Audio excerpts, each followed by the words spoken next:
கயிறுகளை இதன் மூலம் இது நடக்குமா அப்படி நம்ம நினைக்காதகளை கொண்டு வந்து அல்லாஹ் சேர்ப்பான். சில விஷயங்கள் நீங்க நினைத்து பாருங்கள். நம்ம ஊர்லயே இருக்கணும்படி நிறைய பிரார்த்தனை செஞ்சு நிறைய பிசினஸ்கள் முயற்சி செஞ்சு என்னமெல்லாம் செஞ்சிருப்போம். அல்லாஹ் தடை செஞ்சு நஷ்டத்தை படுத்தி அது படுத்தி கொண்டு வந்து அல்லாஹ் தஆலா சேர்த்திருப்பான்.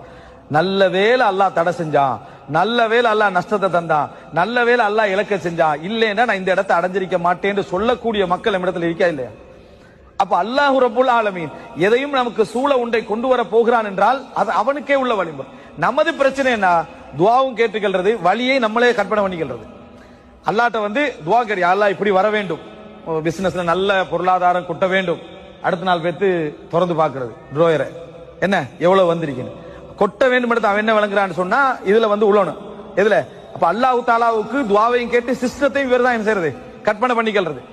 அல்லாஹ் ரப்புல் ஆலமீனுக்கு ஒரு வழிமுறை இருக்கும். நீ நினைக்கின்ற விதத்தில் தான் அவன் தர வேண்டும் என்பது அவனுக்கு ஒரு விதி அல்ல.